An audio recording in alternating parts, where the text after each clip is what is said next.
Assalamualaikum warahmatullahi wabarakatuh. Apa kabar siswa kelas 7 semua? Semoga dalam keadaan sehat walafiat. Hari ini di pembelajaran IPA kita masuk ke materi campuran homogen dan heterogen.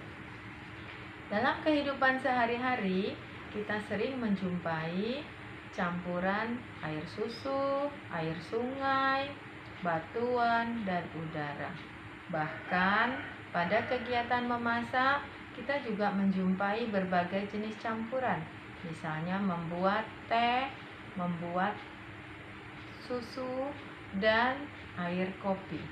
Nah, campuran adalah materi yang terdiri dari dua zat. Materi yang terdiri dari dua zat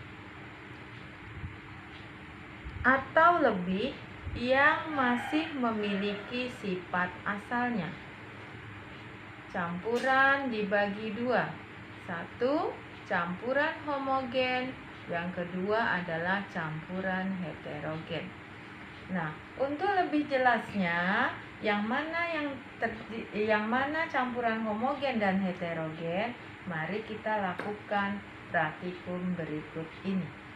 Nah, di depan sudah ada beberapa kelas yang kita kasih label A, B, C, dan D. Nah, alat dan bahan pada praktikum campuran homogen, alatnya terdiri dari gelas tembus pandang 4, sendok atau spatula, kemudian ada minyak, air tanah, garam, dan susu. Kemudian air atau aquades sebagai pelarutnya. Mari kita lakukan praktikum. Silahkan perhatikan.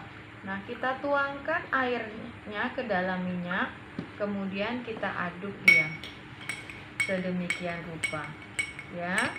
Nah, kita lanjutkan ke gelas B yang berisi air tanah. Begitu juga kita masukkan air, kemudian secukupnya kita aduk dia tanah tadi yang terdapat di dalam gelas tersebut. Nah, perlu diketahui dalam melakukan praktikum ini, campuran itu terdiri dari dua.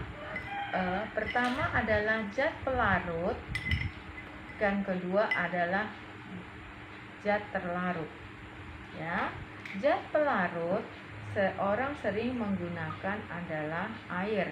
Ada juga pelarutnya berupa organik, yaitu kloroform, bahkan ada juga yang alkohol. Nah, ini di gelas ketiga kita aduk agak lama supaya gula terlarut bersama dengan air, ya. Jadi kita aduk terus sampai dia terlarut.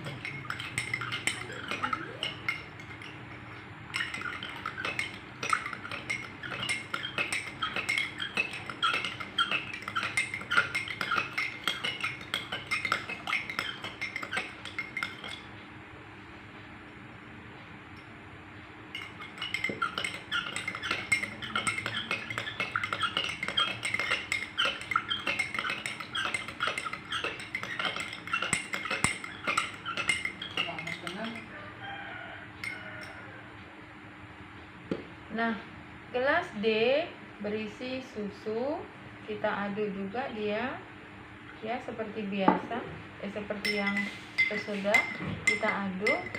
Nah, sampai dia bercampur dengan pelarutnya. Jadi solvent dan solmet. Nah, sudah kita lakukan 4 gelas. Nah, kita lihat masing-masing.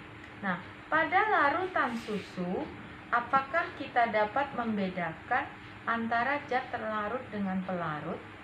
Ternyata tidak, bukan? Karena mereka tercampur rata sehingga komposisi antara pelarut dan terlarut tidak bisa kita bedakan dan mereka terlihat serba sama. Nah, larutan seperti ini disebut campuran seperti ini disebut dengan campuran homogen. Kemudian, sementara pada minyak kita ketahui bahwa antara minyak dan air tidak bisa tercampur rata karena komposisinya dapat dibedakan. Nah, minyak terletak di bagian atas sebagai terlarut, sementara air pelarut tetap di bagian bawah. Artinya dia tidak bisa, dua komposisi ini tidak bisa menyatu dan masih bisa kita bedakan. Nah, campuran seperti ini disebut dengan campuran heterogen, ya, karena dia tidak, atau disebut juga dengan tidak serba sama. Nah, demikian. Begitu juga dengan gula. Jadi dalam komposisi ini gula dan susu termasuk homogen, sementara air tanah dan minyak termasuk heterogen. Karena pada tanah kita masih bisa membedakan tanah terletak